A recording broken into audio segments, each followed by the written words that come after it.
والهدى والدلالة إلى الخير وابتغاء وجه الله مرضاته وقربه وثوابه. الفاتحة.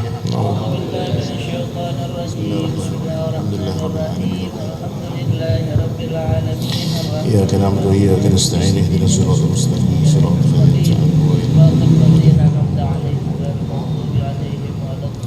الفاتحة إلى حضرة النبي محمد صلى الله عليه وسلم وعلى آله وأزواجه وذرياته وأهل بيته وصحابته أجمعين والتابعين وتابعين بإحسان إلى يوم الدين وجميع أرواح آبائه وإخوانه من الأنبياء والمرسلين والملائكة المقربين والأولياء والصالحين والصديقين والشهداء والصالحين وجميع أرواح آبائنا وأمهاتنا وجدادنا وجداتنا ومشايخنا وأساتذتنا ومعلمينا ومربينا ولمن كانوا حق علينا من المسلمين والمسلمات والمؤمنين والمؤمنات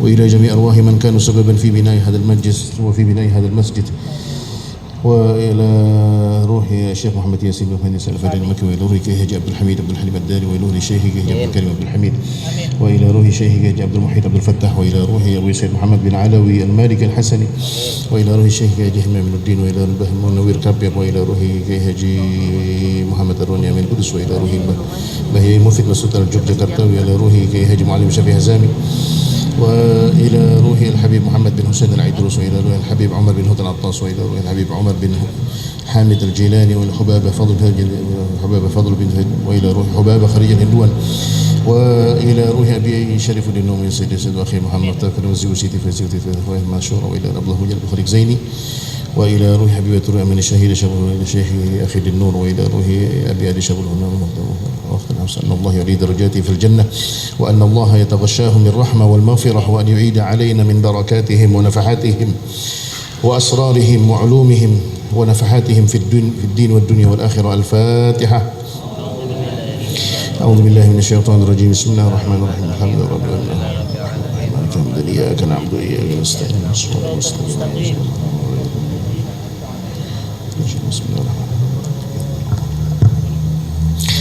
بسم الله الرحمن الرحيم. السلام عليكم ورحمة الله وبركاته.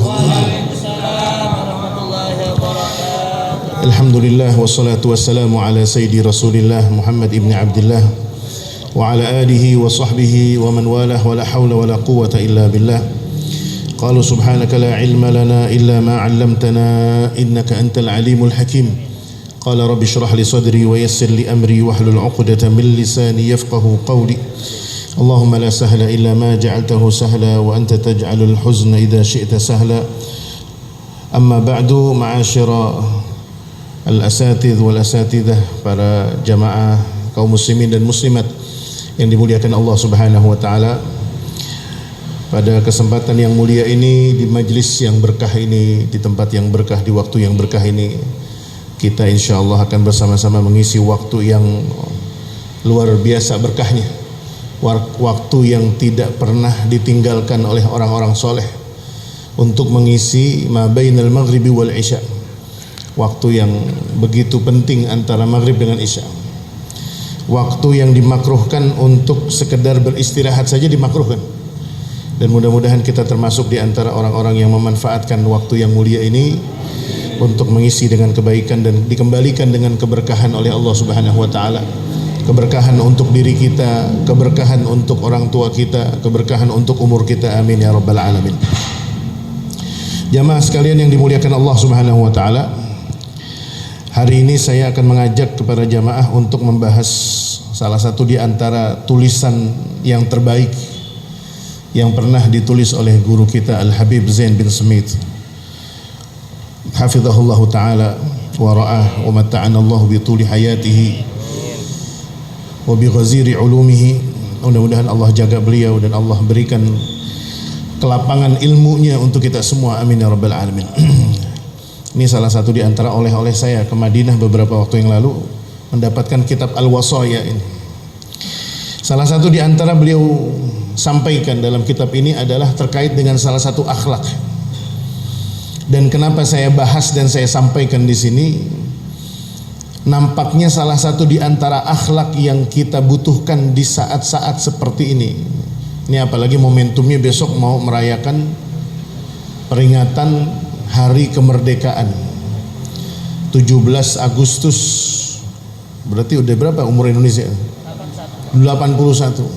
Ada yang seumuran ini. Nggak ada. Oh ini seumuran loh, masya Allah. Beliau ada loh seumuran 81.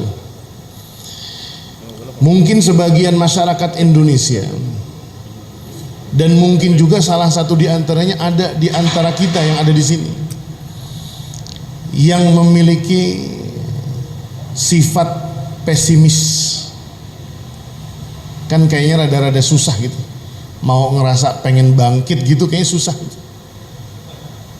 Ya kan? Kayaknya pengen husnudzon gitu. Insya Allah bisa, insya Allah bisa. Dolar insya Allah kagak nembus 19.000 gitu.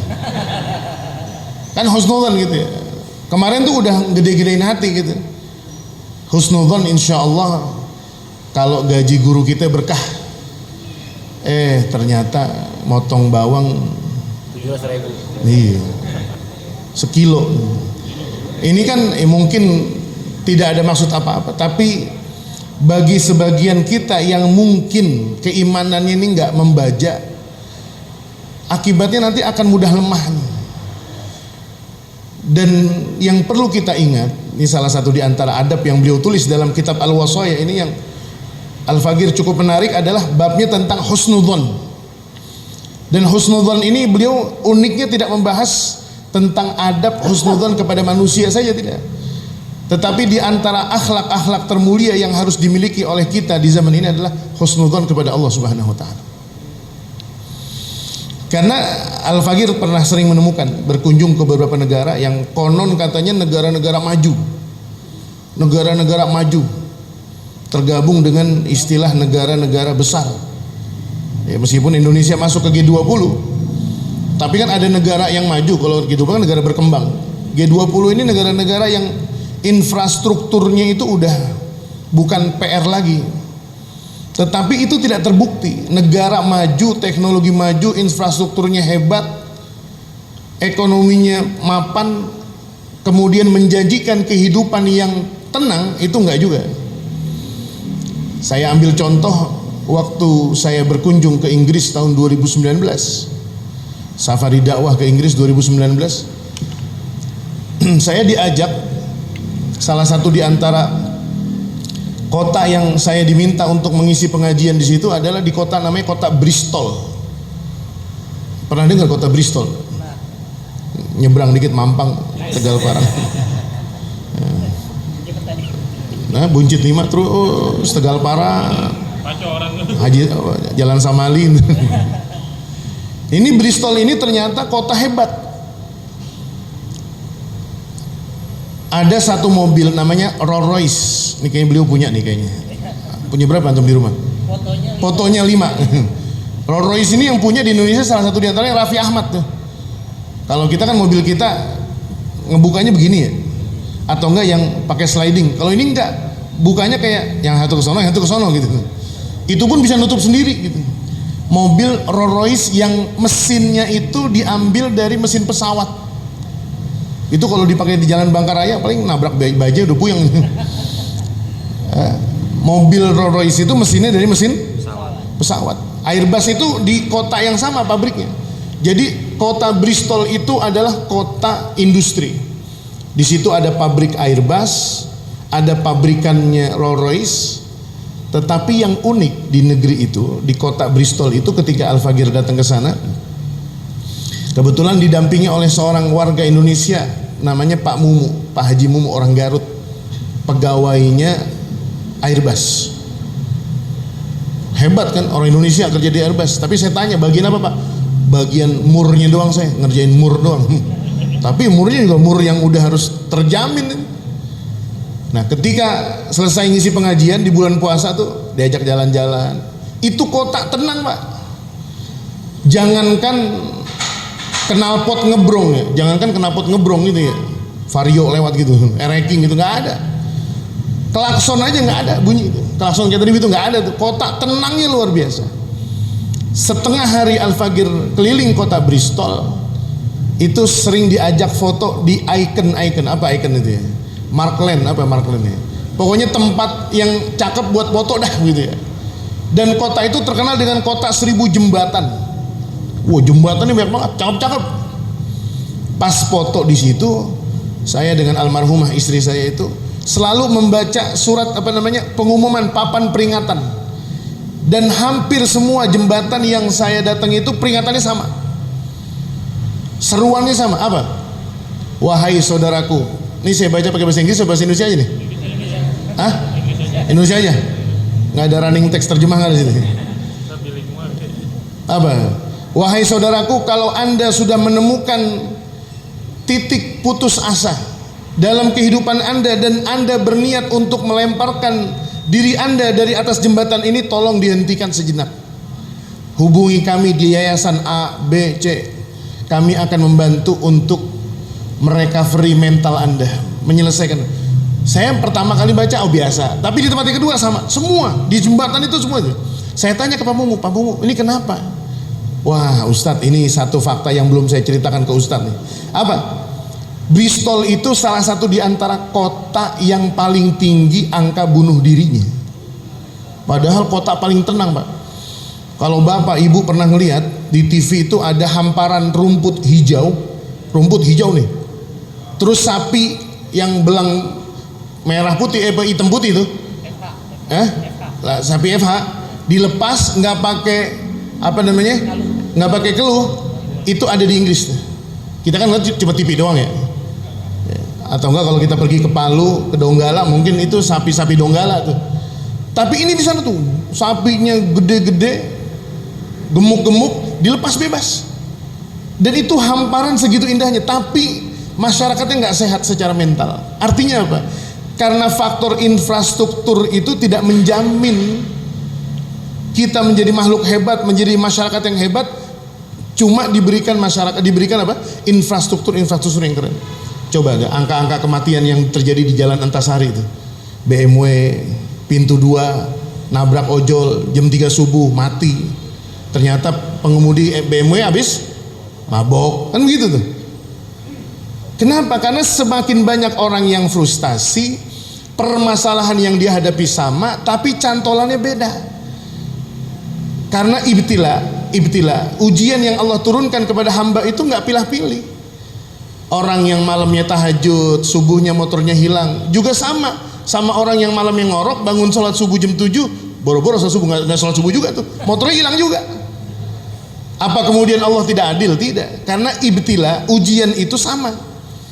Fa ammal insanu idza mabtalahu rabbuhu fa akramahu wa na'amahu fa yaqulu rabbi akraman.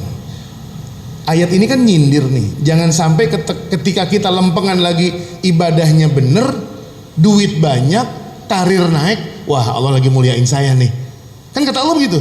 Fa ammal insanu idza mabtalahu rabbuhu fa akramahu wa na'amahu.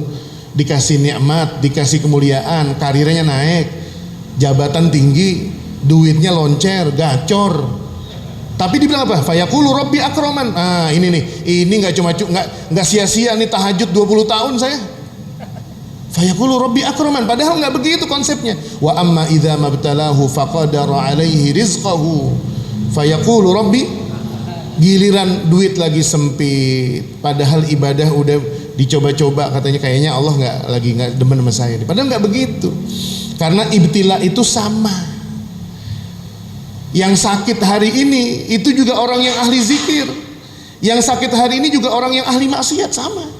Cuma supaya Allah liyamizallahul khabitha minat thayyibi, supaya Allah tuh membedakan, supaya kita tahu melek gimana caranya orang-orang yang terpilih, para asfiya, orang-orang yang dipilih itu ketika punya masalah, bagaimana cara menghadapi masalah itu berbeda dengan orang-orang yang nggak punya cantolan dengan Allah. Yang satunya frustasi, bunuh diri, minum baygon, melempar ini ke rel kereta, kan begitu. Coba, ini persoalan bermasalah.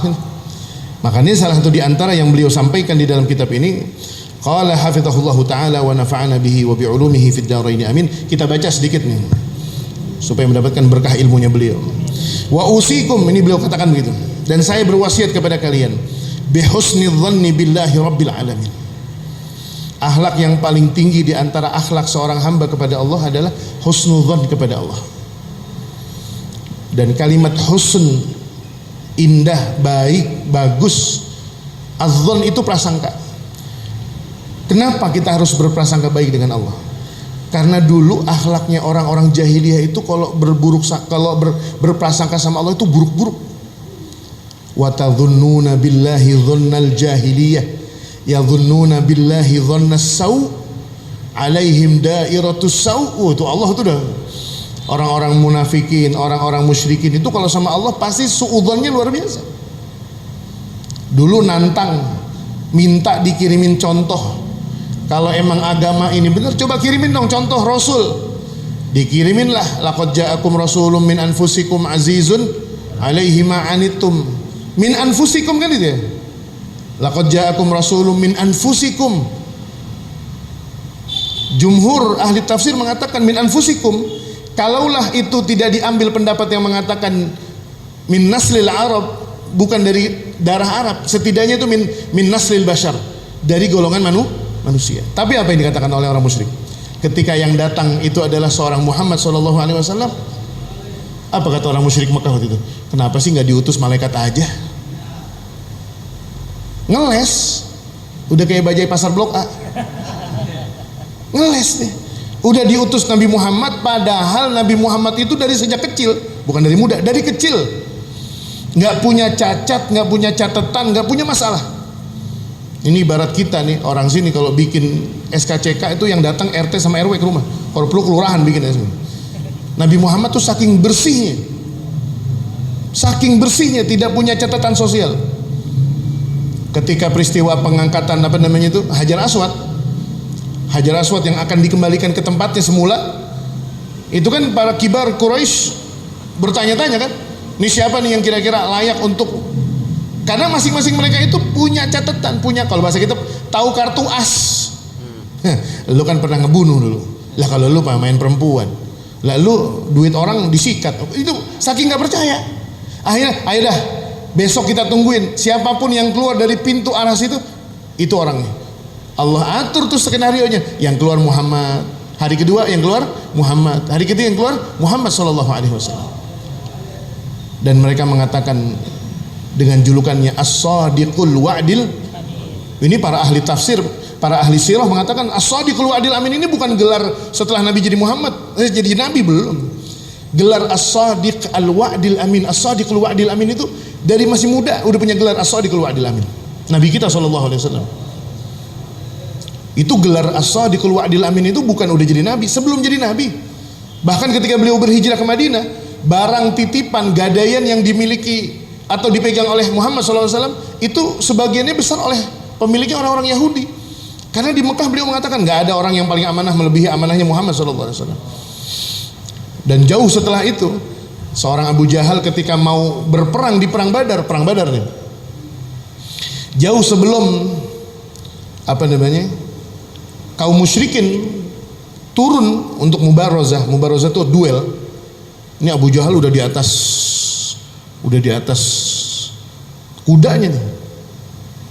Ini perang Badar udah di depan mata. Ini Ali bin Abi Thalib udah siap-siap dengan mau duel. Abu Jahal ditoel sama temennya nih, disenggol, dicolek. Ya, kalau bahasa kita begini, jahal. Ini ngomong-ngomong sebelum perang mau pecah nih. Ngomong-ngomong, emang ente kenapa sih merangin Muhammad? Dikonfirmasi lagi Pak, akhlaknya Muhammad SAW dikonfirmasi lagi. Apa alasan kita jauh-jauh dari Mekah datang ke Badar untuk memerangi seorang Muhammad? Kata yang nanya, saya lupa namanya dalam riwayat, saya lupa riwayat ini. Orangnya saya lupa namanya. Apa kata sang penanya? Apakah Muhammad pernah mencuri uang Anda? Enggak pernah. Membunuh keluarga Anda? Enggak pernah. Merusak harga diri keluarga Anda? Enggak. Menggoda perempuan Anda? Enggak pernah. Kata nih orang yang sampai ini, falima nuqatiluhu. Terus untuk apa kita perangi dia? Kata Abu Jahal, gue juga kagak tahu. Gue juga kagak tahu. Makanya Al-Quran mengatakan mereka itu menolak untuk mengucapkan kalimat la ilaha illallah Muhammadur Rasulullah itu hasadan min indi anfusihim, cuma karena dengki. Makanya penyakit dengki ini bahaya luar biasa, yang bisa menjangkit kepada siapapun. Tukang somai kalau ngelihat temennya laku kan rada-rada nggak enak ngeliatnya.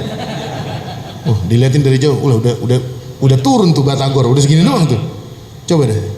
Tukang somai kalau ngelihat tukang es kelapa beberes sudah pulang, kagak bakalan gedek dia. Sesama tukang somai yang gedek kan begitu. Paham gak kira-kira?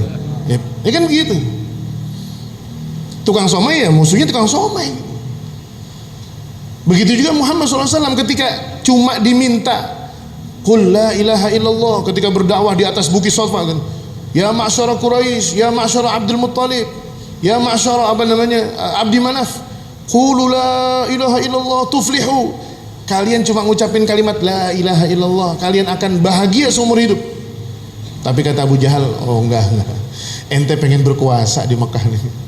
Hasadan min indi anfusihim. Nah, kembali kepada husnudzon. Husnudzon kepada Allah ini salah satu di antara akhlak. Dan orang jahiliyah ini dulu suudzon sampai Nabi SAW itu nggak dipercaya. Kalau dalam surat Yasin itu kan kisahnya, kalau tentang kisahnya muridnya Nabi Isa, idz arsalna ilaihi muthnaini fakazzabuhuma, kan gitu ya. Fa'azzazna bitsalitsin. Kata Allah, ya udah nih yang dua ini dimaki-maki nih. Kan itu muridnya Nabi Isa tuh. Ala ashari aqwalil mufassirin. Kalau menurut pendapat yang paling ramai di kalangan para ahli tafsir kan bukan Rasul, meskipun ada khilaf apakah itu Rasul beneran apa cuma sekedar muridnya Nabi Isa. Apakah muridnya Nabi Isa juga seorang Rasul? Wallahu a'lam bishawab. Tapi Allah ketika mengatakan dalam ayat itu, idz arsalna ilaihi muthnaini. Ayatnya idz arsalna, kami utus. Bisa jadi kan menjadi seorang Rasul. Fakazzabuhuma. Tapi Allah masih memberikan kesempatan supaya ini kaum husnudzon. Tapi ketika fakazzabuhuma, mereka didustakan, Allah mengatakan apa? Fa'azzazna bitsalitsin. Kami bantu dengan Rasul yang ketiga. Faqalu inna ilaikum lamursalun. Pakai lamnya lamut taukid. Supaya mereka husnudzon, tapi enggak juga. Sampai sang raja dihasulkan gitu ya tafsir itu. Dan ini adalah akhlak yang paling buruknya seorang hamba. Dan ini kalau kita terjemahkan dalam kehidupan kita, ini sangat penting, luar biasa. Husnudzon kepada Allah itu bukan bagaimana Allah itu mentakdirkan sesuatu sesuai dengan prasangka kita, itu yang salah. Kalau kita minta sama Allah beribadah, apalagi kita kan kadang suka merecehkan, merendahkan sholawat, ngelihat mobil Denza cakep dikit pegang pelan-pelan, Allahumma sholli ala sayyidina Muhammad wa ala alihi. Padahal rumahnya di Bangka 8 dalam. Yang kalau punya Denza markirnya aja bingung, boro-boro markir, pajaknya aja bisa nabung 2 tahun. Kan kadang kita begitu ya, hawa nafsu kita tuh gampang gitu. Pokoknya udah husnudzon, bangun malam berharap kalau urusan kita digampangin, sholat duha berharap M-Banking kita nambah terus. Kan begitu tuh. Kadang kita husnudzon kita itu cuma sebatas hawa nafsu kita. Makanya Sayyidina Ali bin Abi Thalib, saya pernah membaca makalah dan ini saya sempat bacanya bolak-balik, Pak. Sampai saking nggak pahamnya maksudnya Sayyidina Ali ini apa. Karena kalau kita praktekin dalam hidup kita ternyata kita nggak mudah. Apa kata Sayyidina Ali bin Abi Thalib? Husnudzonnya beliau pada Allah nih. Apa kata beliau? Saya itu kalau berdoa kepada Allah, kalau saya berdoa kepada Allah dan dikabulkan doa saya gembira. Wajar nggak? Wah, wajar banget itu. Ya Allah, daftar ulang anak ya Allah, tinggal 1 juta ya Allah, tinggal 1 juta. Kos-kosan kosong, kisi kan itu tuh. Itu husnudzonnya bagus tuh. Kata Sayyidina Ali, kalau aku meminta dan aku dikabulkan, aku girang. Dan itu manusiawi. Tetapi Sayyidina Ali punya sikap yang berbeda dari kita. Dan pantas kalau beliau adalah waliyun min auliyaillah. Dulu guru saya ketika saya masih kuliah di Mekah itu, ini padahal guru saya ini Wahabi nih. Beliau bilang ketika ada teman saya orang Malaysia, namanya Lutfi Luqman, masih nyambung sama saya orang Malaysia. Itu ketika beliau membacakan makalah dengan sebuah nas yang berbunyi waqala sayyidul awliya wal mursalin. Maksudnya Nabi SAW sayyidul awliya. Itu diberhentiin sama teman saya orang Saudi. Ya Syekh, i'tirad nolak. Itu kok sayyidul awliya? Emang Nabi Muhammad sayyidul awliya? Kata guru saya ini yang Wahabi, bro. Bal hadza akbarul awliya. Nabi SAW adalah wali paling besar. Dan seluruh sahabat, was-sahabatu kulluhum awliya, kata guru saya. Dan semua sahabat itu wali-wali Allah. Makanya kalau dengar kalimat wali Allah ini jangan terlalu resisten, jangan terlalu alergi, dan juga jangan terlalu berlebihan. Kan kadang kita gampang banget berlebihanin. Orang hebat dipikir dibilang wali, makan warteg gratis dibilang wali, dapat sarung BHS gratis bilang wali, belum tentu gitu. Sayyidina Ali ini salah satu di antara kedekatan dia dengan Allah apa? Coba nih, ini kalau kita praktekin mungkin gak gampang di dalam hidup. Apa kata Sayyidina Ali? Saya itu kalau minta sama Allah dikabulkan girang. Tapi ketika saya minta kepada Allah tentang sesuatu dan saya tidak dikabulkan, saya lebih girang lagi. Ayo coba dah. Ayo coba dah. Bisa gak tuh dipraktekin? Minta sama Allah dikabulin, Bu. Tapi gak dikabulin lebih girang. Bisa gak gitu? Lah kita berhenti tahajud. Duha kagak sholat itu dah. Baca roti al-haddad, mana kata guru, badasar utang lunas sama anaknya nambah. Kata guru, lempengin habis asar jangan kemana-mana sampai ditutup tuh teh poci dagang. Habis asar baca yasin, baca roti al-haddad, dilakonin 40 hari kagak lunas-lunas tuh utang. Kenapa coba tuh?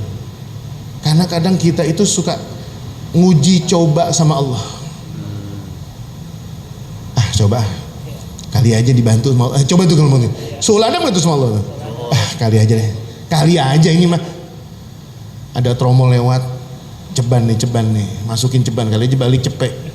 Ambil minggu depan kagak balik tuh cepet. Kita tuh sering begitu. Kata Sayyidina Ali, minta sama Allah dikabulkan girang, nggak dikabulkan makin girang. Ditanya oleh teman-temannya Sayyidina Ali, oleh sahabat-sahabatnya, ya Ali, falimah hadza, kenapa kok bisa begitu? Kata Sayyidina Ali ini jawabannya ini. Kalau aku meminta dan aku dikabulkan, saya girang karena itu sesuai dengan harapan saya, manusiawi. Tetapi yang bikin saya sedih itu bisa jadi itu bukan sesuai dengan harapan Allah. Tapi yang bikin saya girang kalau saya minta tetapi Allah tidak mengabulkan, saya yakin ketika Allah tidak mengabulkan itu Allah yang memilih untuk saya. Ya Allah, Allahumma rzuqni Denza, Allahumma rzuqni Lexus, Allahumma rzuqni rumah di Pondok Indah. Kata Allah, kagak, udah di Bangka aja udah. Vario aja udah. Velos aja udah. Yang penting anak jadi anak yang soleh, kuliah lancar, anak keturunan berbakti, kan begitu. Allah milih kita. Makanya kadang kita itu sering tertipu dengan keinginan kita. Nah, akhlak yang butuh hari ini husnudzon kepada Allah. Dan semua yang Allah rangkum dalam kehidupan untuk kita itu harus kita yakini bahwasanya itulah yang terbaik dari Allah untuk kita. Makanya orang mukmin itu nggak pernah nanya, ya Allah kenapa kudu saya yang dicoba? Ya Allah kenapa kudu saya yang sial? Kenapa kudu saya yang susah? Enggak. Makanya kalau kita lihat ahlut tuqa, orang-orang yang bertakwa itu minal asfiya, dia nggak pernah mempersoalkan posisi dia di masyarakat. Yang dia persoalkan adalah posisi dia di hadapan Allah Subhanahu wa taala. Dan ini al-istislam biqadarillah, at-tafwid li amrillah, menyerahkan semua urusan, percaya sama Allah itu nggak mudah. Dan kadang manusia itu yang rada berat itu adalah karena ingin mendapatkan jawaban yang spontan dan instan dari Allah. Kan gitu ya? Ya Allah, saya udah sabar nih sama takdir nih. Tapi apa hikmahnya? Saya tungguin ya Allah 3 hari kagak ada hikmahnya. Kagak ada pelajarannya, nggak ada. Coba deh. Padahal manusia itu, kalaupun dia menjadikan dirinya sebagai hamba yang murni, mukhlisan liwajhillah, abdan lillah, wa ma umiru illa liya'budullaha mukhlisina lahuddin. Yang penting sholat 5 waktunya ditunaikan, sholat sunnahnya dibantu terus. Mau dia posisinya security, mau dirut, mau wamen, mau apa, mau ustadz, mau guru ngaji, mau apapun, tapi dia tetap menjadi seorang hamba Allah. Itu cuma soal penempatan aja. Makanya ketika dia istislam, dia pasrah sama Allah, nggak ada yang pernah terusik kecuali dengan apa yang Allah takdirkan untuk dia itu, kecuali orang-orang yang hasud. Kenapa? Karena dia tahu dia ini semua diatur oleh Allah Ta'ala. Contohnya begini Pak, ini ada sebuah cerita zaman dulu. Ini kisah-kisah, entah ini kisah fiktif atau tidak, tapi ini cukup pelajaran, cukup mendalam. Ada seorang raja, ini pernah dengar mungkin? Pernah dengar ini? Pernah dengar? Ada seorang raja di sebuah kerajaan berlatih main pedang. Berlatih main pedang. Bapak kalau ngebayangin raja tuh ada nggak? Raja yang boncel gitu ada nggak? Raja harus apa? Gagah, betul kan? Ganteng, nasabnya tinggi, kaya, luar biasa. Raja belajar main pedang. Kali ini pedang yang dipakai bukan pedang imitasi, pedang asli. Ini singkat cerita nih. Latihan pedang dengan panglima, karena terlalu serius, pedangnya panglima potol mengenai kelingkingnya sang raja. Kelingking kanannya raja doang nih. Ujung kelingkingnya patah. Karena tidak bisa dibenerin, akhirnya harus diamputasi. Wah, itu geger. Satu kerajaan, panglima berlatih pedang dengan raja, kecelakaan, ujung kelingking raja putus. Bagi masyarakat mungkin musibah biasa, tapi bagi sang raja ini mengurangi kewibawaan raja. Perih nggak kira-kira itu? Berat nggak bagi raja takdir itu? Berat. Ujung kelingkingnya hilang, diamputasi. Sebulan setelah sehat, raja panggil menteri-menteri nih. Menteri-menteri kerajaan dipanggil. Yang satu menteri minyak tanah. Ya, zaman dulu kan, belum ada Pertamax, belum ada. Ada lagi yang kedua, menteri percombroan, urusan combro nih, urusan misro, oncom, satu-satu ditanya. Ini raja pengen cari legitimasi, pengen cari penguatan. Nih saya masih layak apa gak jadi raja dengan kelingking yang hilang? Ini manusia begitu Pak kadang. Kita itu ketika ditimpa musibah pengen cari hiburan dari manusia, padahal nggak usah. Ketika kita ditimpa musibah, mungkin kita jadi orang yang paling diem, merasakan betapa sayangnya Allah dengan musibah yang diberikan kepada kita. Itu bentuk kasih sayang Allah kepada kita. Coba antum perhatikan di YouTube, antum cari deh, cari di YouTube. Sayyidina Al-Imam Umar bin Hafiz ketika lagi ngajar, dengar berita abangnya wafat habis operasi di Yordan. Coba, ini kalau saya nggak salah, ketika khadim beliau datang ke depan ngasih tahu kalau abangnya wafat di Yordan, kalimat pertama yang keluar dari mulutnya Al-Habib Umar bin Hafidh itu bukan kalimat innalillahi wa inna ilaihi raji'un. Coba nih. Apa? Alhamdulillah. Apa girang beliau? Wah, abangnya selama ini jadi kuncinya beliau, penasihat beliau, penguat beliau, dicabut sama Allah nikmat itu. Sedih, mukanya langsung berubah beliau. Coba lihat di YouTube deh. Ketika Habib Umar bin Hafiz mendengar kabar wafat kakaknya, itu kalimat pertama.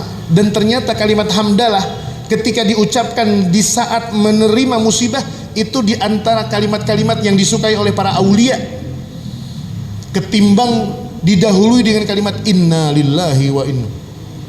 Kalau kita kagak, Mbak, vario hilang, apa lu kata begitu. Kadang kagak pakai ngomong, peci udah melayang tuh, guprak, lu taruh mana emang, begitu tuh, lu kagak kunci. Ini bukan ngucapin innalillahi, boro-boro alhamdulillah. Coba deh cari Habib Umar bin Hafidh. Itu muka wajahnya tertunduk, kalimatnya alhamdulillah. Dan itu berat Pak. Lagi musibah ngucapin alhamdulillah, berat. Dan itu tidak dikeluarkan oleh kecuali orang-orang yang lisannya terlatih memahami takdir Allah. Yang berat itu bagi mereka sama manisnya dengan permen. Jadi para aulia itu orang-orang pilihan, mau diuji dengan kesulitan dan kemudian itu sama. Kenapa? Karena dia mensyukuri masih menjadi seorang hamba Allah. Raja nih ketika terpotong, dipanggil nih, kata menteri, semua menteri mengatakan apa? Wah, tenang raja, masih gagah. Semua menteri cari aman, posisi nggak mau hilang. Ada menteri terakhir yang memberikan nasihat kepada raja. Ungkapannya berbeda dari yang lain. Kata menteri yang terakhir, wahai raja, kullu ma qaddarallah khairun. Semua yang ditakdirkan Allah itu pasti baik. Cuma raja nggak terima. Kata raja, lu nasihatin gua juga tahu ini takdir Allah, tapi gua nggak mau yang begini.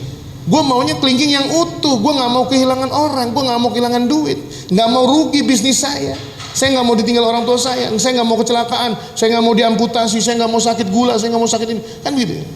Susah. Tapi ini karena raja kesinggung, akhirnya nih menteri dijeblosin ke dalam penjara, dicopot dari jabatannya, dimasukkan ke dalam penjara. Coba tuh, berapa banyak kita kadang terima nasihat yang pahit kita nggak terima. Akhirnya raja lupa tuh masalah ini. Sebulan 2 bulan ngajak pasukannya masuk ke dalam hutan, ngapain? Berburu. Sampai di tengah hutan ternyata mereka sedang diintai oleh suku kanibal yang di bulan itu harus menemukan tumbal yang mau diserahkan ke dewa. Ini raja apes, pengawal udah dibayar mahal, kocar kacir, Ya raja rada gemuk dikit ya. Kayak orang yang megang mic rada gemoy dikit. Berat larinya. Kepegang. Ditangkap nih sama pasukan suku kanibal. Suku kanibal pemakan apa, Pak? Oh, bukan oncom, bukan. Bukan lontong oncom. Bukan bala-bala, bukan ya. Dibawa nih. Masuk ke markas mereka, laporan ke suku kanibal. Wahai kepala suku, besok jadi kita bikin acara ritual persembahan kepada sang dewa. Kata kepala suku, terapkan SOP. Waduh, keren juga nih. Jangan lupa periksa calon seserahan kita, seserahan orang kawin nih. Calon sesembahan kita dari ujung kepala sampai ujung kaki jangan ada yang cacat sedikit pun. Raja dengar begitu senyum. Apa yang dia ingat? Kelingkingnya kagak utuh. Aman tak aman. Kata raja, rupanya gua selamat. Sebelum diperiksa juga dia udah ketawa-ketawa. Rambut diperiksa dari atas, kutu kagak ada. Apalagi apa tuh yang kalau digaruk-garuk tuh ketombe, ya samponya Emeron beli di warung Madura. Sampo Emeron sasetan warung Madura.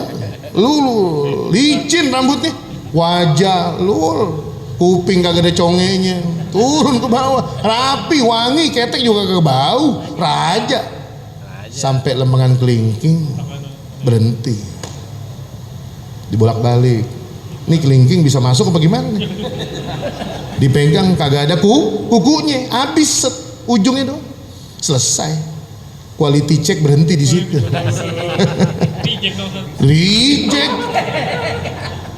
Reject, kena sortir. Datang ke kepala suku, gagal. Kenapa? Kelingkingnya putus. Raja senyum-senyum. Yang tadinya takut, ternyata di situ takdir Allah berpihak kepada dia. Kadang kita nggak perlu jawaban instan untuk berhusnudzon kepada Allah. Kadang kita ngerasa yang bikin pegel itu hati kita sendiri. Ketika ngelihat M-Banking, pengennya tuh M-Banking isinya 100 juta. Allah kasih 3 juta, kadang hati kita masih pegel. Yang bikin lelah itu bukan keinginan kita, yang bikin lelah itu bukan kebutuhan kita, tapi keinginan kita. Makanya konsepnya Al-Quran ketika menghadapi kondisi ekonomi saat seperti ini apa? Kata Al-Quran, wa man kana ghaniyan falyasta'fif wa man kana faqiran falyakul bil ma'ruf. Sekarang di Indonesia nggak begini situasinya. Yang kaya makin belagu, yang miskin ikut-ikutan. Ini kan konsep, Pak. Coba nih, Bu, kita pulang dari sini nih, atur hidup kita pakai konsep ayat, sepenggal ayat ini. Wa man kana ghaniyan falyasta'fif. Kalau yang duitnya lagi kecukupan jangan belagu. Makan di Senayan. Bilnya 2.600.000. Status WA cekrek. Fabi ayyi ala rabbikuma tukadziban. Yang baca pegawai ente yang gajinya nggak nyampe sebanyak makan ente semalam sama keluarga. Apa kagak nyakitin itu? Makanya kata Rasulullah SAW, ista'inu ala qada'i hawaijikum bil kitman. Kalau kita punya urusan tuh jangan flexing, jangan sesumbar. Lah kita kadang kagak sesumbar aja diomongin orang habis-habisan. Wah, Ustadz Atik belagu banget, Velfire, useng deh. Ustadz kagak ada zuhud nih. Padahal minjem, Velfire minjem. Besoknya kita berangkat pakai Supra butut, yang ban belakang udah goyang-goyang, asapnya udah keluar dari knalpot. Apa kata jamaah yang lain? Ustadz kagak mensyukuri nikmat Allah. Kemana aja tuh amplop, beli ke Vario yang baruan, salah lagi. Pakai Velfire salah, Supra butut salah. Itu udah nggak flexing, gimana flexing? Makanya kata Allah, faman kana ghaniyan falyasta'fif. Hari ini untuk menghadapi situasi seperti ini Indonesia yang bergolak ekonominya, falyasta'fif. Cukup-cukupin aja. Utamakan yang kita butuh, jangan membeli yang kita inginkan. Sementara orang fakirnya, waman kana faqiran falyakul bil ma'ruf. Kalau emang bisa bikin es teh di rumah, ya nyeduh aja sendiri, ngapa? Kayak beli es teh harga 15.000, dibawain ke emaknya, kata emaknya, timbang begini gue bikin di rumah bisa. Iya, sabar-sabar bikin batu es 3 jam jadi, keprokin pakai ulekan jadi. Iya, gaya-gayaan. beli iPhone Pro Max 17 Pro Max pay letter, nyicil 5 tahun. Babanya mohon maaf kerjanya ojol. Lah ini saya bukan lagi ngeledek. Datang ke rumah saya, ojol begini nih, Ustaz, ya Allah Ustaz, anak saya beli iPhone 17 Pro Max. Berapa harganya? 24 juta. 24 juta. Bener nggak? iPhone Pro Max 17. 27 juta. Nah, ini yang punya nih. Ngomong nih. Ngaku nih akhirnya. Hah? Punya brosurnya doang. Dari Erapon ya. Erapon sini nih. Coba tuh. Dan ini makin sulit. Padahal kebutuhan yang asasi, kebutuhan yang mendasar kita kembali kepada Allah. Fafirru ilallah. Inni lakum minhu nadhirum husnudzan billah. Yang kedua, wa bi'ibadihil muslimin. Baru nih kalau kita mau tenang, hidup dengan tetangga husnudzon. Jangan ngelihat tetangga nurunin kulkas 4 pintu. Kok bisa? Gitu tuh. Bukan yang ngucapin Masya Allah berkahnya nih orang tetangga. Ini kok bisa? Jangan-jangan bininya jaga lilin nih malam. Coba tuh Bu. Makanya salah satu di antara adab yang ditanamkan oleh Sayyidina Rasulullah SAW dalam hadis, coba tuh. Coba ini kan ada hadis, kalau saya sebutkan itu dalam kajian-kajian saya bilang ini pilar sosial nih. Man kana yu'minu billah wal yaumil akhir falyaqul khairan aw liyasmut. Man kana yu'minu billah wal yaumil akhir falyukrim jarahu. Man kana yu'minu billah wal yaumil akhir falyukrim dhaifahu. Tiga. Wah, ini konsep sosial yang paling matang yang diajarkan oleh Sayyidina Rasulullah. Kalau sama orang mulut jangan jahat, sama tetangga kudu baik, sama tamu kudu open. Ini kan konsep sosial nih. Falyakul khairan aw liyasmut, falyukrim jarahu, falyukrim dhaifahu. Berapa banyak cuma gara-gara lisan tatanan sosial kita berantakan. Betul nggak? Tatanan sosial kita berantakan gara-gara mulut. Di Fatmawati beberapa tahun yang lalu ada seorang pedagang somai ngebunuh tukang minuman.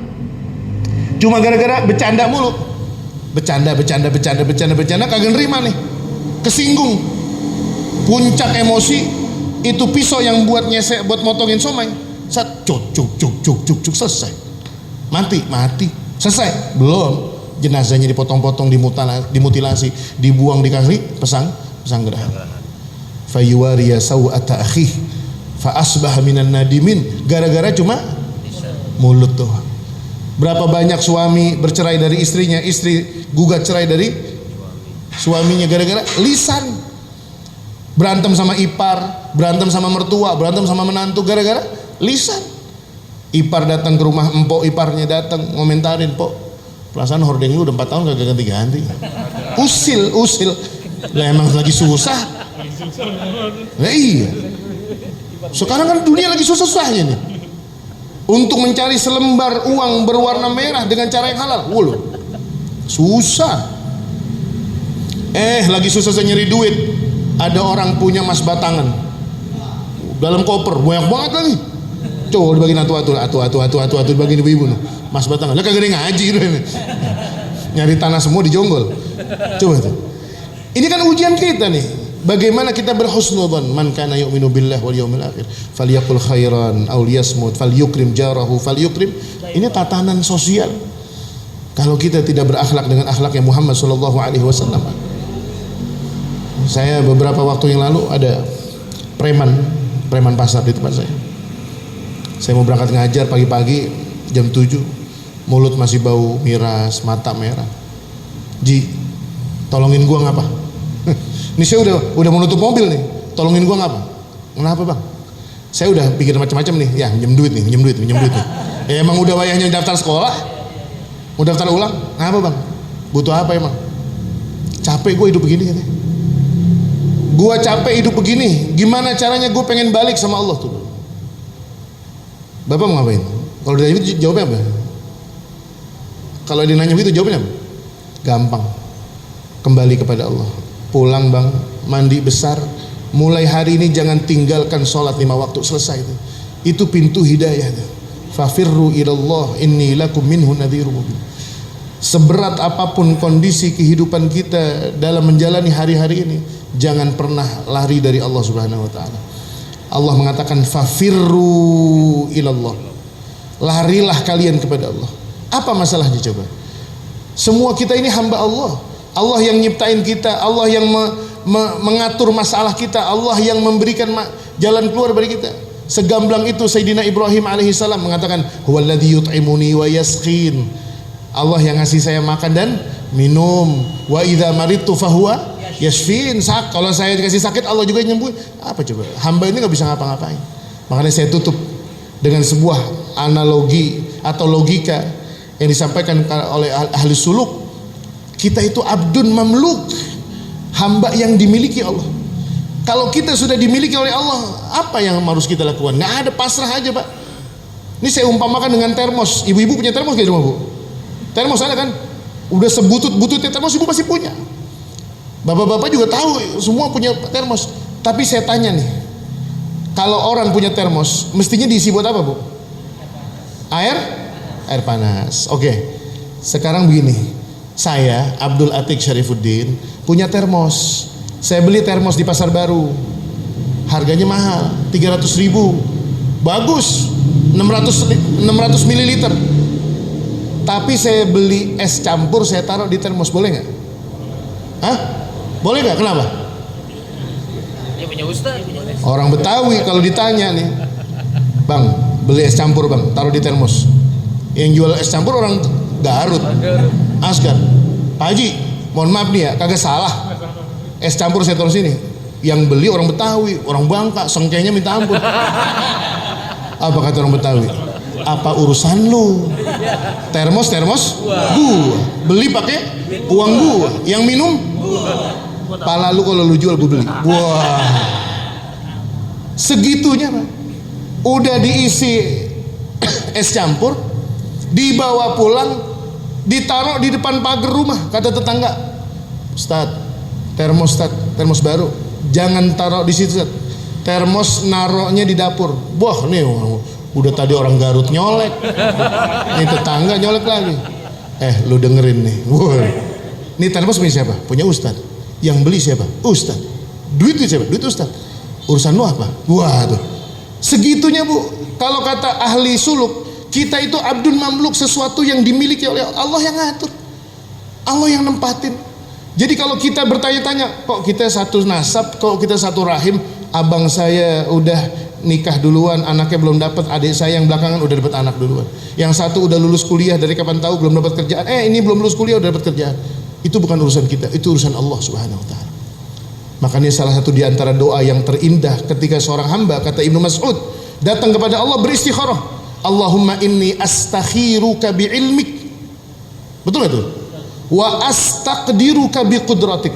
Ya Allah, aku minta pilihan darimu dan aku minta takdir darimu. Fa innaka taqdiru wala aqdir wa ta'lamu wala. Saya tidak mampu, engkau maha mampu. Saya tidak tahu, engkau maha. Selesai Pak. Apa manfaatnya manusia? Manfaat manusia itu cuma pasrah sama Allah Subhanahu wa taala. Mudah-mudahan Allah berikan kita akhlak yang mulia, berhusnudzon kepada Allah, beriman kepada Allah, bertawakal kepada Allah dengan sebaik-baiknya tawakal. Kita tutup dengan suratul Fatihah. Kita minta kepada Allah Subhanahu wa taala, mudah-mudahan Allah berikan kemuliaan kepada kita fid dini wad dunya wal akhirah. Allah jadikan keluarga kita keluarga yang sakinah, mawaddah warahmah. Putra-putri kita Allah jadikan putra-putri yang saleh dan salihah. Allah jadikan mereka min ahli tuqa wa min ahli adab wa min ahli iman wa min ahli akhlaq wa min ahli Quran wa min ahli istiqamah. Dan Allah lapangkan rezeki kita, Allah mudahkan segala urusan kita, dan mudah-mudahan Allah muliakan kita fid dini wad dunya wal akhirah. Dan Allah tutup usia kita dengan husnul khatimah bitilkan niyah wa ila hadratir rasul. Al-Fatihah. A'udzubillahi minasyaitonir rajim. Bismillahirrahmanirrahim. Alhamdulillah Rabbil Alamin Ar-Rahman Ar-Rahim Maliki Yawmiddin Iyyaka na'budu wa iyyaka nasta'in Ihdinas siratal mustaqim Siratal ladzina an'amta 'alaihim ghairil maghdubi 'alaihim waladdallin Rabbana ighfir lana wa liwalidayna amin Allahumma anfa'na bima 'allamtana wa 'allimna ma yanfa'una wa zidna 'ilman bi rahmatika ya arhamar rahimin Allahumma ihdina bihudak waj'alna mimman yusari'u fi ridak wa la tuwallina waliyan siwak wa la taj'alna mimman khalafa amraka wa 'asak Hasbunallahu wa ni'mal wakeel ni'mal maula wa ni'man nasir ربي فانفعنا ببركتهم واهدنا الحسنى بحرمتهم وأمتنا في طريقتهم ومعافاة من الفتن يا ربي بالمصطفى بلغ مقاصدنا واغفر لنا ما مضى يا واسع الكرم يا ربي بالمصطفى بلغ مقاصدنا واغفر لنا ما مضى يا واسع الكرم يا ربي بالمصطفى بلغ مقاصدنا واغفر لنا ما مضى يا واسع الكرم وصلى الله على سيدنا محمد وعلى آله وصحبه وسلم سبحان ربك رب العزة عما يصفون وسلام على المرسلين والحمد لله رب العالمين. Alhamdulillah.